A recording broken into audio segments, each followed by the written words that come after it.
Mugenkyalera ekirwadde kituse buto kawuka kongedde okwalula abasawo beetemyemu.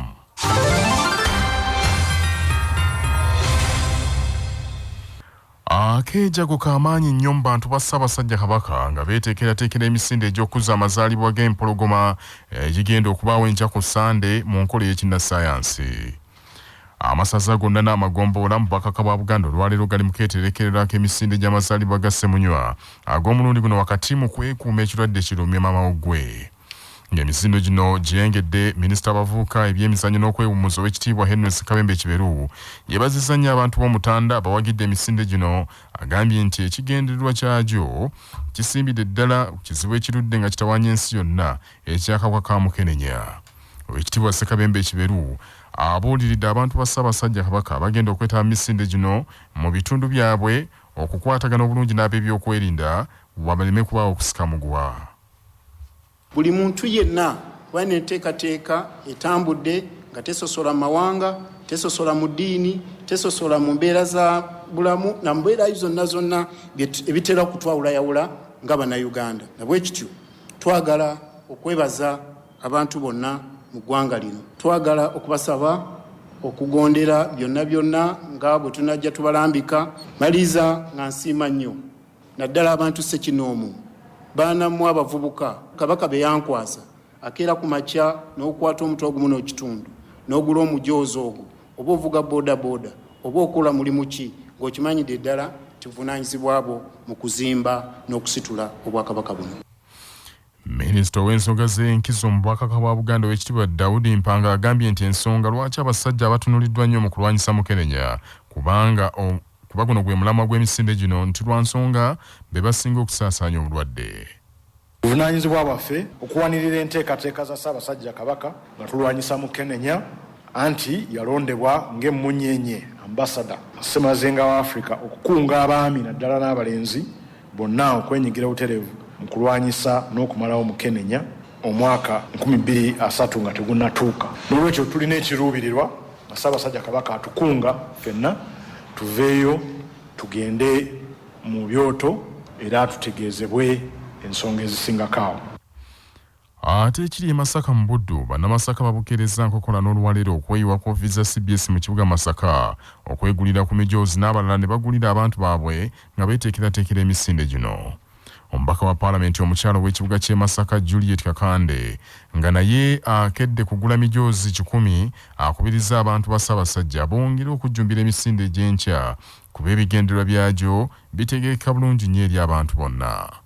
Bannamasaka bannange tusaba buli muntu yenyigire mu mbeera eno tubeebaza okuba nga basobodde okugula emijoozi gyonna egyatuweebwa e Masaka ne twongera ne tunona n'emirala. Emisinde gino giri scientific naye buli muntu adduke gyali. Neffe tuli ba mukisa nti ssente ezi ne ze tuwaayo ate tumanyi bye zikola ne tuba bamativu. N'olwekyo obuvunaanyizibwa bwa buli muntu gyali okudduka n'okulaga ekifaananyi nti emisinde gya Kabaka gijjumbiddwa era tukyagenda mu maaso n'okulaga obusanyufu bwaffe nti tumanyi ssente zaffe gye ziraga na kiki ezikola. Bannamasaka abaguze emijoozi enkyaleero beeyanzisa nnyo maaso mungi olw'omulamwa gw'emisinde gino, bagambye nti beenaalumirwa nnyo abantu be naddala okulaba nti babeera balamu. Sebo bene tweyanziza nnyo tweyanzege ffe ng'abavubuka b'essaza lya Buddu tuli basanyufu nnyo olw'ensonga ero era tugera kwetaba butereevu mu misinde gino gye tuyise Kabaka Birthday Run. N'olwekyo abavubuka mwenna gye muli tubakunga ffenna tujje twetabe wamu. Waswa William generational leader ebukakata. Nange navuddeyo ne ngulira abantu bange ab'ebukakata emijoozi olw'okukwatirako Ssaabasajja Kabaka nga bw'atusaba. Abantu abasinga nguze emijoozi egiwerera ddala 75. Kino nkikoze olw'okudduukirira omulanga gwa Ssaabasajja Kabaka. Emisinde gino giwagiddwa kampuni ya Airtel Uganda, UNAIDS, DFCU Bank, CBS FM, BBS Telefina n'abalala. Mu kiseera kye kimu enteekateeka ez'okusomesa abantu ba Ssaabasajja ku kirwadde kya Mukenenya ez'ebyoto okwetoola Obwakabaka zitandise enkyaleero. Essira mu nteekateeka zino liteekeddwa nnyo ku baami n'abavubuka kubanga be balisinze okusaasaanya obulwadde buno. Dr. Fiona Kalinda avunaanyizibwa ku byobulamu mu masaza gonna mu Buganda mu minisitule y'ebyobulamu mu Bwakabaka bwa Buganda agambye nti ebyoto bigenda kuyamba okuzzaawo ennono mu Buganda. Kunoonyerezebwa okwalaga nti abantu nga 6 ku buli 100 balina obulwadde mu Uganda yonna, naye ng'ate wano mu Buganda ffe tusingawo tulinga abantu 8 mu bitundu 9 ku buli 100 be balina obulwadde, ate ne kisangibwa nti basinga kubeera wano mu ki. Ebyoto bino bigenda kubeerawo era nga we byabeeranga edda nti abantu abakulu baatuuzanga ebyoto ne basomesa abavubuka, era omulamwa gugenda kubeera ku kukendeeza Mukenenya. Tuyinza tutya okwetangira Mukenenya? Ebyoto bigenda kubeera ku mbuga z'amagombolola nga abantu abakulira ebyobulamu be bagenda okusomesa oba bajja kulonda abasawo abasobola okubasomesezaako, abavubuka, abaami, abantu abanaabeera ku byoto. Engeri ki gye tusobola okwetangira obulwadde buno, oba ababulina ngeri ki gye basobola okulabirira, ngeri ki gye tusobola okubeerawo nga tetubasosodde. Dr. Fiona agambye nti engeri obulwadde buno gye busaasaanira ku misinde miyitirivu wano mu Buganda bw'ogeraageranya n'ebitundu ebirala by'eggwanga kyetaagisawo amaanyi ag'enjawulo.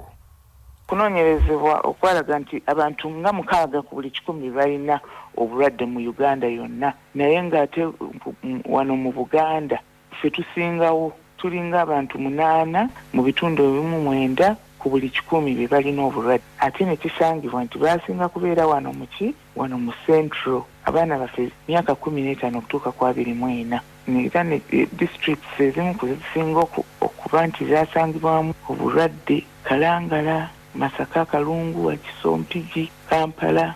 Ezo districts ezo Kyotera zizasinga okuba nti nate obulwadde bwerisankuula. Omukungu mu kitongole kya Muwanga Magatte ekirwanyisa Mukenenya mu nsi yonna ekya UNAID, Sarah Naku, agambye nti nabo tebatudde, balina enteekateeka ez'enjawulo ze bataddewo okulwanyisa ekirwadde kino namutta. Ba young people ba contributing 53% ku bantu abo bafuna akawuka ka Mukenenya. Bwe tutunuulira 53% eyo, abaana ab'obuwala ba contributing 89% ku 53% eyo abaana ab'obuwala. Naye bwe tutunuulira abafa akawuka ka Mukenenya, abaami be basinga okufa. Buli mwaka tubeera emitwalo 2,200 egifa akawuka ka Mukenenya, nga abaami be basinga okucontributinga ku percentage efa akawuka ka Mukenenya. Naye nga mu baami abo ate tusinga kubeeramu n'abaami nga bavubuka oba twandikiisa abakuzeekuzeemu okuva ku myaka nga 21 paka myaka 35. Ensonga nti abaami abo emirundi egisinga abamu abazaalibwa n'akawuka ka Mukenenya bavaayo naye ne batagenda kutanira kubeera ku ddagala, abalala ne batettanira kulibererako ddala. Abasawo ba Uganda mu kibiina ekibagatta ekya Uganda Medical Association batandise okwetemamu ku nsonga y'akeedimo kaabwe akayingidde olunaku olw'omukaaga mu ttalo lwabwe olw'okuteeka akazito ku gavumenti ebongeza omusaala n'okutereeza embeera mwe bakolera. Abasawo abamu ebyokwediima babizizza ku bbali ne badda ku mirimu, era olunaku lw'eggulo Ssaabaminisita Robinah Nabbanja Musafiri bwe yabadde mu ddwaliro eddene ery'Erira, abasawo beeyo bamutegeezezza nti ebyakeediima babiwulira buwulizi mu bitundu birala nti naye bo bali ku mirimu bakola, nti ate era basiima nnyo nnyini Pulezidenti Yoweri Museveni, nti era basemba atikkirwe n'ekitiibwa eky'obwadakkitaali olw'amaanyi g'atadde mu kulwanyisa Lumima Mawuggwe. Wabula Ssaabawandiisi wa Uganda Medical Association Dr. Herbert Luswata agambye nti abo bali mu siyaasa wa byabufuzi, abandi babatiisizza nti baleme kuswaza mukulu oyo eyabadde akyaddekirira.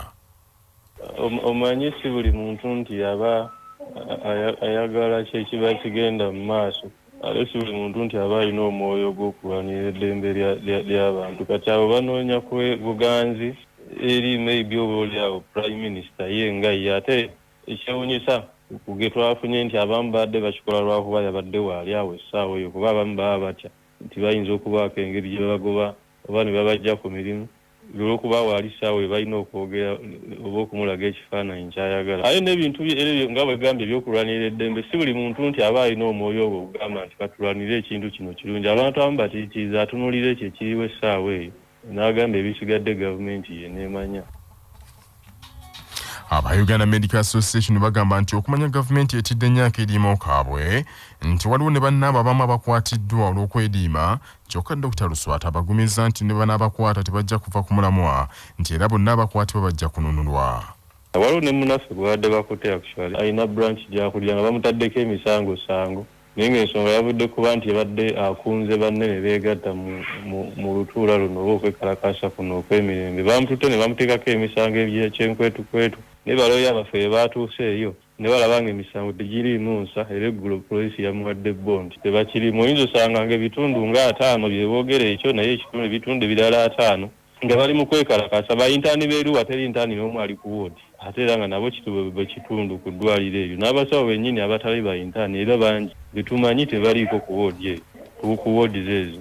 Kyamukisa mulungi nti tulina ttiimu ey'abalooye etuyamba ku nsonga ng'ezo redde eri ku standby. Wabula Minisita Ombeeso w'ebyobulamu Margaret Muhanga agambye nti akeediimo kaabano mpawo kye kakosezza emirimu gitambula kinnawadda. Wabasinkana ne Prime Minister ne bagamba mbono bajja kukolinga off strike naye ne ndaba abalala nga bateeka ku social media mbu strike is still on naye nalabye mbu aba Northern Uganda ebyo babyegaana mbu tebali ku strike yonna. Aba Western Uganda nabo bali ku mirimu bakola kati nze strike simanyi weeri kubanga buli woobuuza ali ku mirimu gwakola. Yesterday mbadde ku Cancer Institute nasanze nga badoctors bonna bwe bali mu malwaliro gaabo bakola emirimu gyabwe. Ndowooza abo abali defiant abakoze eyo industrial action maybe they are 2 or 3. But other doctors are in their workplaces. For them, they said it's even unethical to go on strike. Akeediimo kaakano kawezezza ennaku 6 nga abasawo abasinga obungi tebakwata ku mpiso.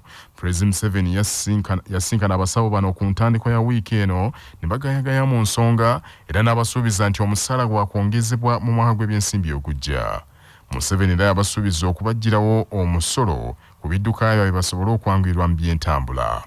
Wabula abasawo mu kibiina kyabwe ekya Uganda Medical Association bagamba nti okwogera obwogezi tekimala baagala omukulembeze eggwanga obweyamo obwabuteeke mu buwandiike.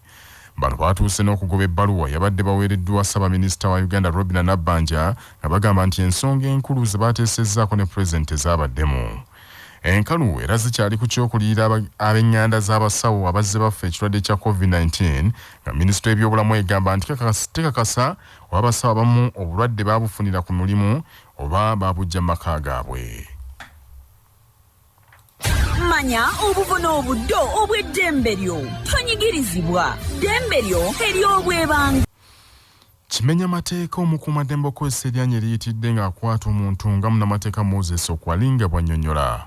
Police Act ekulagira mbu omuntu olina okukozesa amaanyi agasaanidde mu kiseera ekyo naye nga tolina kusussa okukozesa olwanyi olusussa embeera eriwo. Kati poliisi ekkirizibwa okukwata kati ekiseera kyokka kyokkirizibwa okukozesa emmundu nga eize omuntu aganye okukwatibwa oba ng'agezaako okutuusaako obulabe. Then ekyokubiri kotta omuntu mu kiseera ky'omukwata oba tosobodde mutwala mu kkooti ng'amateeka bwe galambika asobole okuyita mu mitendera gyonna k'okozesa amasasi n'omutira mu kiseera ky'okumukwata tojja kumanya oba omusango yaguzza oba teyaguzza lwakuba essaawa ezo aba akyali suspect. Empaka z'amasaza ga Buganda ez'omupiira ogw'ebigere ziddamu okuzannyibwa olwaleero n'emipiira ebiri egiddirira egisembayo okuggulawo ekibinja Masengere nga gyonna giyindira kufa Technical Center enjeru mu ssaza Kyaggwe. Omupiira ogusookawo saa 6 ez'omutuntu Singa egenda ku Bulonda ne Buluuli ate ku saa 9 ez'olweggulo Kyaddondo, Battunke ne Kabula. Mu kiseera kino Buluuli ekulembedde ekibinja kino n'obubonero 4, Kyaddondo yakubira n'obubonero 4, Gomba yakusatu era naye obubonero 4. Wabula bano ekibaawula ze ggoolo naye nga Gomba ne Kabula babuzaayo omupiira gumu ate abala emipiira ebiri. Singo yakuna n'obubonero 2 ate ekobedde n'akabonero kamu.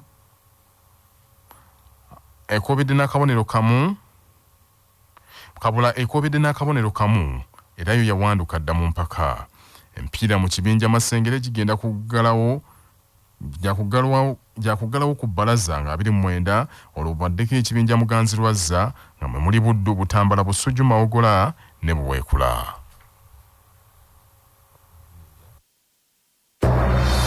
Amawulire okuva ebweru w'eggwanga nga gakutuusibwako Heritage Family Center ku Heritage Plaza Nansana abateekateeka abagenda okuyingira obufumbo. Essimu noti 7 noti 2 699 337. Akabikanyiza nate ekirwadde lumima mawugge kyongedde okufutubala ku nsi yonna bwe wazuuliddwa akawuka ka coronavirus ak'omutawaana ennyo bannasayansi bakatuumye erinnya Omicron. Akawuka aka kafutubadde ku nsi yonna kafubutuse South Africa kasaasaanira ku misinde miyitirivu era ekitongole ky'ensi yonna eky'ebyobulamu World Health Organization kirabudde nti omutawaana gwolekedde omwana w'omuntu ne kirabula nti kaakano akawuka kano tekamanyi buli bwonna obwasookawo. Bannasayansi bagambye nti akawuka kano okumanya ka bulabe nnyo kaalula nnyo ate keekyusakyusa buli kadde era beekengedde nti eddagala eriwo erigema lumima mawuggwe liyinza obutakasobola. Akawuka kano ka Omicron basoose kazuula South Africa juzi ku Lwokusatu nnaku nga 2 eziyise wabula mu nnaku ezo zokka kwongedde okusaasaana katuuse dda mu mawanga agaliraanye South Africa nga Botswana, mu Belgium baakalabyeko ne Hong Kong ne mu Israel. Embeera eno etisizza amawanga mangi okusinga ennyo mu Bulaaya era wulira bino baatadde envumbo ku South Africa n'amawanga ag'omuliraano nga Botswana, Namibia, Eswatini, Zimbabwe, Lesotho, Mozambique ne Malawi kati tebakyakkiriza muntu yenna ava mawanga ago nga n'agamu tegakyasindikayo nnyonyi amalala gataddewo obukwakkulizo bungi nnyo ku bantu abava mu mawanga ago nga basooka kubeekebejja nnyo n'okusooka okubaggalira mu kalantini. Bungereza, Amerika n'amawanga agamu aga Bulaaya ge gasoose okussawo obukwakkulizo ku bantu bava South Africa. Professor James Naismith kakensa okuva mu Oxford University ya Bungereza agambye nti ensi yonna esaanye okwerinda ennyo ekika ky'akawuka kano era tebakakasa nti eddagala eririwo linaasobola okukavumula kyokka n'ategeeza nti kikyetaagisaamu obudde obumala okukekkenneenya n'okuvumbula ebijja ebikakwatako. Bannaffe ag'essaawa zino kangamalirize mu bufunze. Akeejago k'amaanyi nnyo mu bantu ba Ssaabasajja Kabaka nga beeteekerateekera emisinde egy'okukuza amazaalibwa g'empologoma ekigenda okubaawo enkya ku Sande mu nkola y'ekinnassaayansi. Abasawo ba Uganda mu kibiina ekibagatta ekya Uganda Medical Association batandise okwetemamu ku nsonga y'akeedimo kaabwe akayingidde olunaku olw'omukaaga mu lutalo lwabwe olw'okussa akazito ku gavumenti ebongeza omusaala n'okutereeza embeera mwe bakolera. Akabikanyiza nate ekirwadde ki COVID-19 kyongedde okufutubala ku nsi yonna bwe wazuuliddwayo akawuka ka coronavirus ak'omutawaana ennyo bannasayansi ke batuumye erya Omicron. Bannaffe ag'essaawa zino geego agundegunde omuteregga.